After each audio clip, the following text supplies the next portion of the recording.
आज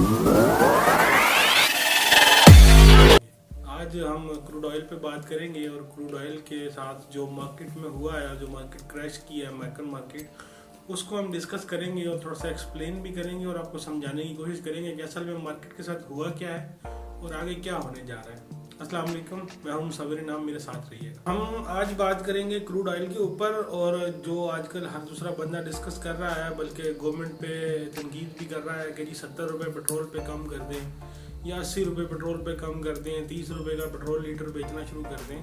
स्पेशली हमारी जो मुखालिफ पार्टी है नून लीग वाले, वो तो बड़े मजे मजे के बयान भी दे रहे हैं कि पेट्रोल को फ्री कर देना चाहिए। चैनल को लाइक करें, शेयर करें और बेल आइकन को प्रेस करके सब्सक्राइब करें। समझना पड़ेगा ये सिस्टम काम कैसे करता है, और ये सिस्टम को समझाने के लिए मैं आज थोड़ी सी कोशिश कर रहा हूँ। और जो मेरे भाई फॉरेक्स को समझते हैं या फॉरेक्स में ट्रेड करते हैं, वो मेरी इस वीडियो को बेहतर तौर पे समझ सकेंगे। आपने एक वर्ड या एक इस्तेलाह यूज होती है फ्यूचर कॉन्ट्रैक्ट्स, तो फ्यूचर कॉन्ट्रैक्ट्स पे हमेशा ट्रेडिंग होती है। तो उसको समझाने के लिए मैं आपको एक चीज़ होती है डिमांड एंड सप्लाई, और डिमांड एंड सप्लाई को प्रॉपर रखने के लिए या डिमांड एंड सप्लाई को मैनेज करने के लिए और अपने एक्सपेंसेस को और अपने लॉसेस को मैनेज करने के लिए फ्यूचर कॉन्ट्रैक्ट्स में बाइंग और सेलिंग होती है। अब वो कैसे होती है? होता ये है कि सपोज कर लें कि एक कंपनी है, उसकी डेली की एक डिमांड है, उसको इतनी डिमांड डेली चाहिए और उसको पूरा साल लगातार चाहिए। तो वो उस अपनी डेली की डिमांड को पूरा करने के लिए डेली फ्यूचर में कॉन्ट्रैक्ट्स बाय करती है, और जब वो कॉन्ट्रैक्ट एक्सपायर होता है, उस एक्सपायरी डेट पे उस कॉन्ट्रैक्ट की डिलीवरी, फिजिकल डिलीवरी लेनी होती है। मतलब आप इन फ्यूचर में इन्वेस्ट करते हैं इसलिए कि आपको फ्यूचर के जो प्रोडक्ट है वो आपको, अगर जिस तरह चांस होता है, जो सपोज कर लें अगर क्रूड ऑयल की बात कर रहे हैं तो क्रूड ऑयल की बात कर लें कि इसका रेट डेली फ्लक्चुएट करता है। मगर 2007-8 में या 9 में जाएं तो $140 पर बैरल पे भी गया था, और आजकल की अगर बात करें तो अभी जिस तरह मार्केट की बात कर रहे हैं तो वो कहते हैं जी कि -$37 पे चला गया। तो मेरे भाइयों, समझने की बात ये है कि -$37 पे सिर्फ वो कॉन्ट्रैक्ट्स गए हैं, मतलब मई 2020 के वो कॉन्ट्रैक्ट्स जिन्होंने आज एक्सपायर होना था, मतलब 20 अप्रैल को या 21 अप्रैल को जिन कॉन्ट्रैक्ट्स ने एक्सपायर होना था, वो कॉन्ट्रैक्ट्स माइनस में गए हैं। जो भाई फॉरेक्स समझते हैं, इंटरनेशनल मार्केट को या इंटरनेशनल ट्रेड को समझते हैं, वो मेरी बात को पिक भी कर रहे होंगे और सही तरह समझ भी रहे होंगे कि अगर आप जून के फ्यूचर कॉन्ट्रैक्ट्स देखें तो जून के फ्यूचर कॉन्ट्रैक्ट्स जो है वो $23 से लेकर $27 तक ट्रेड हो रहे हैं अभी भी, और मार्केट पॉजिटिव में जा रही है, और उसमें बड़ी अच्छी ट्रेडिंग भी हो रही है और बड़े अच्छे वॉल्यूम से ट्रेडिंग हो रही है। अब इसको समझने के लिए सबसे पहले आपको समझना पड़ेगा कि एक बैरल क्या होता है। एक बैरल ऑयल का मतलब अप्रॉक्सीमेटली 158 से 100 लीटर को हम एक बैरल कहते हैं। मतलब ये तेल की इकाई कह लें आप या लीटर की इकाई कह लें।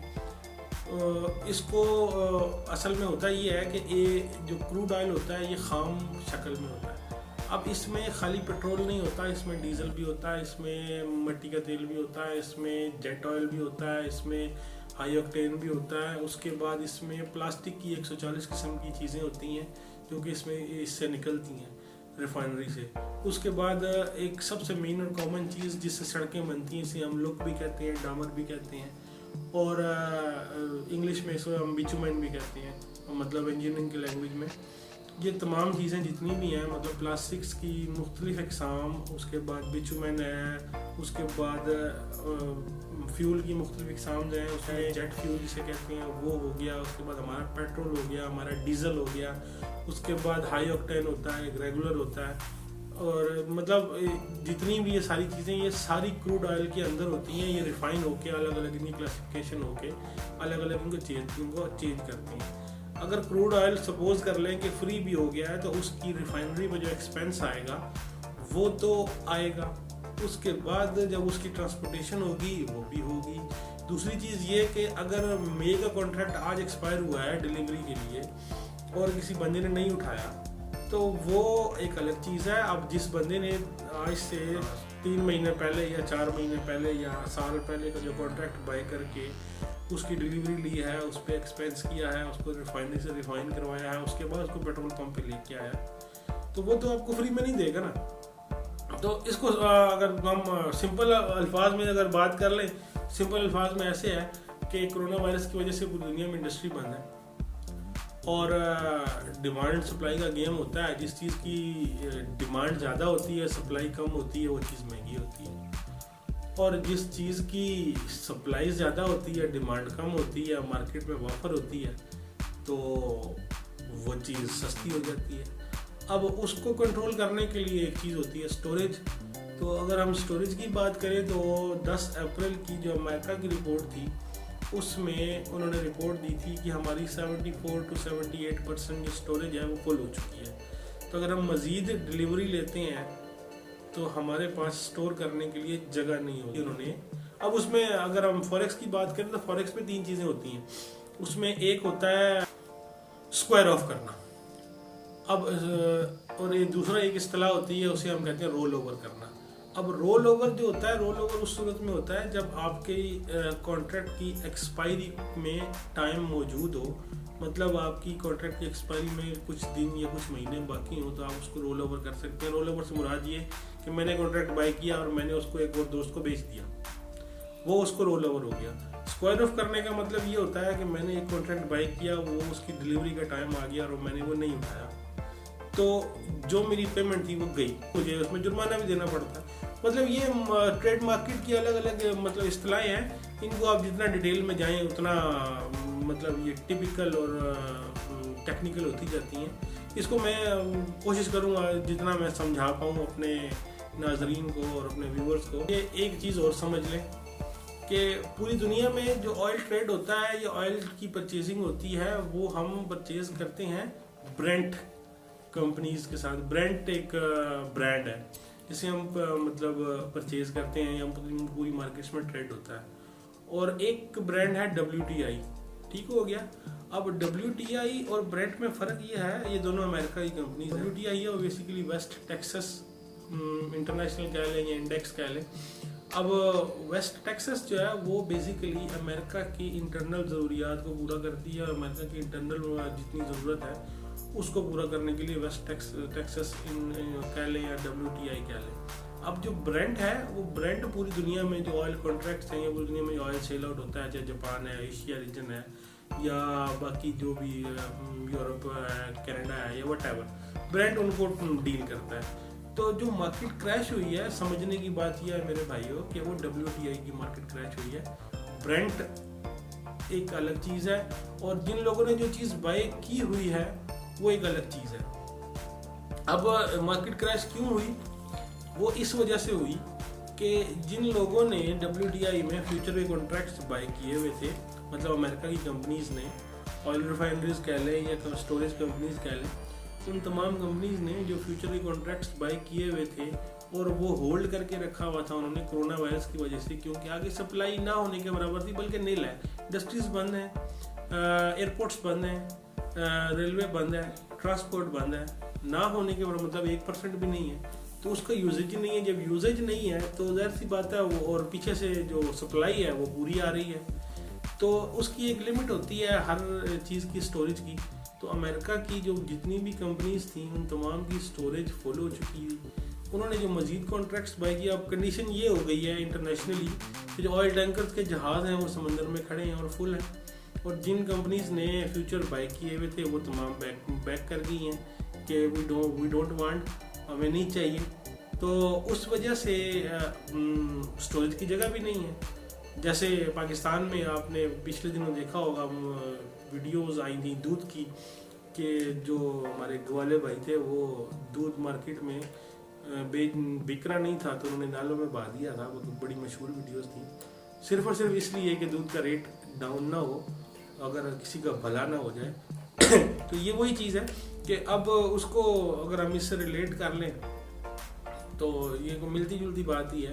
अब क्रूड ऑयल का मसला ये कि उसको गिरा नहीं सकते, या उसको ना समुद्र में फेंक सकते हैं, ना उसको कहीं ज़मीन पर फेंक सकते हैं, क्योंकि उसमें जो मुजरजा होते हैं वो एनवायरनमेंट फ्रेंडली नहीं है, तो उसमें और बड़े मसले पैदा हो जाते हैं। दूध तो एक अलग चीज़ है। अब फ्यूचर कॉन्ट्रैक्ट्स को समझने के लिए ना 2-3 चीज़ें समझनी होती हैं। फ्यूचर कॉन्ट्रैक्ट को समझने के लिए सबसे पहले आपको ये समझना पड़ेगा कि किसी भी चीज़ को ट्रेड करने के लिए बायर और सेलर दोनों का होना ज़रूरी है।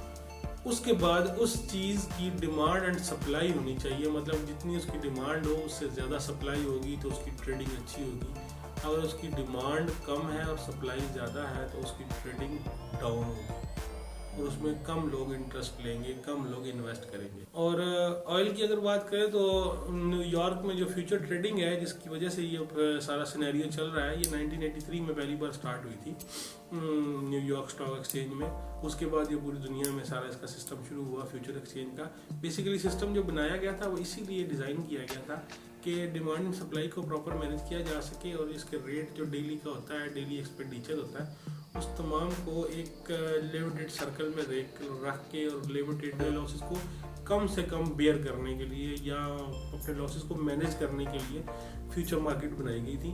उसमें मुख्तलिफ कंपनीज ट्रेड करती थी और फ्यूचर में अपनी इन्वेस्टमेंट करती थी, और जब डिलीवरी का टाइम आता था उस वक्त तक प्रीवियस उनका माल निकल जाता था, स्टोरेज खाली हो जाती थी, वो अपनी स्टोरेज वापस डाल देते थे और उस हिसाब से उनका सर्कल एक चल रहा था। मतलब एक सर्कल चल रहा था कि पुराना माल जा रहा है, नया माल आ रहा है, नया माल रिफाइन हो गया फिर मार्केट में जा रहा है, वो सेल हो रहा है, यहाँ से पुराना माल, ये तमाम एक सर्कल चल रहा था। कोरोना वायरस की वजह से ये सर्कल सारा रुक गया, स्टोरेज फुल हो गई है, आगे माल बिक नहीं रहा। अब जो बेवकूफ़ी जो हुई है पूरी दुनिया में, जो अपनी अपनी ज़िद की वजह से, चाहे वो गल्फ़ वाले हैं, चाहे वो अमेरिका है, चाहे वो उसमें जो स्मार्ट खेल गया है वो रशिया खेल गया है, कि उसने अपनी इस एक चीज़ में कि आज 3-4 महीने पहले एक बात हुई थी कि हम जो है ऑयल मार्केट डाउन जा रही है तो हम ऑयल की जो प्रोडक्शन है उसको हम स्लो कर देते हैं या उसको हम कम कर देते हैं, मतलब उसको 30% या 40% डाउन पे ले आते हैं बिकॉज डिमांड कम हो रही है। तो उस पर कुछ क्लैश हुआ सऊदी अरब का, अमेरिका का, रशिया का, अब उसमें चाइना भी शामिल है। ये बड़ी इंटरनेशनल बड़ी गेम है, तो उसमें अपनी अपनी जिद की वजह से इन्होंने अपनी अपनी प्रोडक्शन को कम नहीं किया, प्रोडक्शन को रोका नहीं। और इधर से जो रशिया है उसने कहा जी मैं नहीं रोकूंगा, तो सऊदी अरब वाले हैं उन्होंने कहा, गल्फ़ वाले उन्होंने कहा हम अपनी प्रोडक्शन नहीं बंद करेंगे, हमारी मईशत इसके ऊपर चलती है। अमेरिका ने कहा कि हम नहीं बंद करेंगे, हमारा ये होता है। तो उसमें अपनी अपनी ज़िद की वजह से ये सारे अपने अपने सींग फंसा के बैठ गए। और उसकी कंडीशन ये है कि आने वाला वक्त और थोड़ा सा मुश्किल है ऑयल में। और मैं ये देख रहा हूँ कि जून के कॉन्ट्रैक्ट्स जो हैं मेरे हिसाब से या मेरी कैलकुलेशन ये कहती है कि जून के कॉन्ट्रैक्ट्स भी नेगेटिव में जाएंगे, बल्कि हो सकता है जून के बाद जुलाई पे भी बड़ा इसका इफेक्ट पड़े। जो फॉरेक्स को समझते हैं वो जो चार्ट्स को स्टडी करते हैं और उसकी फंडामेंटल एनालिसिस वगैरह करते हैं, वो इस चीज़ को लॉन्ग टर्म में स्टडी कर लें। जो मैं बात कर रहा हूँ वो चार्ट्स में उनको इंडिकेटर भी लगा के समझ में आ जाएगी कि इसका इफेक्ट जून, जुलाई बल्कि अगस्त में भी जाएगा। आज के लिए इतना ही, अल्लाह हाफिज़।